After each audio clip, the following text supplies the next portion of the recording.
پرانے وقتوں کی بات ہے، ملک شام کا بادشاہ بہت بوڑھا ہو چکا تھا۔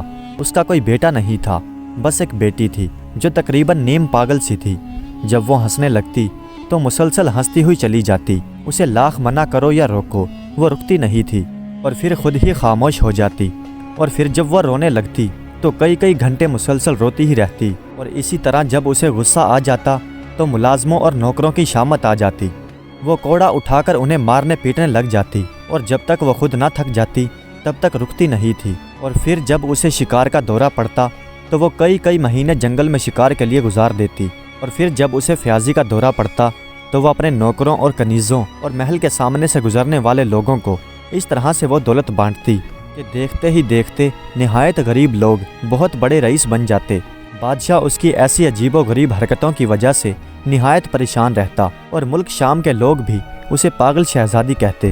حالانکہ اس کا اصل نام چاند تھا، لیکن اس کی حرکتوں کی وجہ سے سب لوگوں کے زبانوں پر اس کا نام پاگل شہزادی اس طرح چڑھ گیا تھا جیسے اس کا اصل نام کسی کو یاد بھی نہیں تھا۔ چونکہ بادشاہ جانتا تھا کہ ملک کی رعایا اس پاگل شہزادی کو اپنی ملکہ نہ بنائے گی، اس لیے وہ یہ بھی سوچتا تھا کہ جب وہ مر جائے گا تو اس رعایا کو کون سنبھالے گا۔ یہی سوچ کر وہ ہر وقت پریشان رہتا۔ لیکن اس نے بڑے حکیموں کو بلا کر شہزادی کا علاج کروانے کی کوشش کی، لیکن سب حکیم یہی کہتے تھے کہ شہزادی نہ تو پاگل ہے اور نہ ہی بیمار ہے، بس اللہ پاک نے اس کا ذہن بنایا ہی ایسا ہے کہ جو چیز بھی اس کے ذہن پر سوار ہو جائے یہ ویسا ہی کرتی ہے۔ اس لیے بادشاہ شہزادی کے علاج سے بھی اب مایوس ہو چکا تھا۔ ایک رات جب بادشاہ سوچتے سو گیا تو اس نے ایک خواب دیکھا کہ ایک آدمی کے گنجے سر میں دونوں طرف کسی بیل کی طرح بڑے دو مڑے ہوئے سینگ لگے ہیں، اور اس کے دو بڑے دانت منہ سے باہر نکلے ہوئے تھے، اور وہ اس کے محل کی چھت پر اترا۔ اور پھر جب اس نے دونوں طرف ہاتھ لہرائے تو ہر طرف سرخی سی چھا گئی، یوں لگتا تھا جیسے سرخ رنگ کی آندھی چل رہی ہو، انتہائی تیز ہوا۔ اور اس تیز ہوا کے اندر سے اچانک سے شہزادی کی تصویر نکل کر سامنے آ گئی۔ شہزادی کی آنکھیں معمولی سی بند تھی، چہرے پر نقاب تھا، وہ بے حد خوبصورت نظر آ رہی تھی لیکن کچھ مایوس تھی۔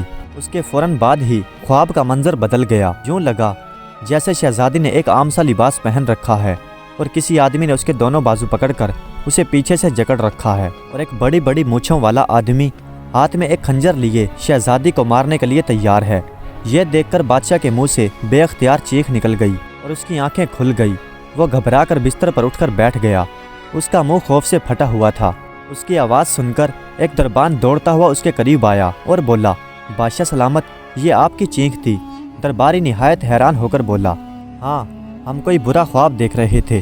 تم ایسا کرو کہ جلدی سے جاؤ اور شاہی نجومی کو بلا کر لے آؤ تاکہ ہم اپنے خواب کی تعبیر جان سکیں۔ دربان جلدی سے وہاں سے نکلا۔ اس بوڑھے بادشاہ نے اپنے آپ کو سنبھالتے ہوئے کہا، اور دربان بادشاہ کی بات سن کر جلدی سے وہاں سے نکل گیا۔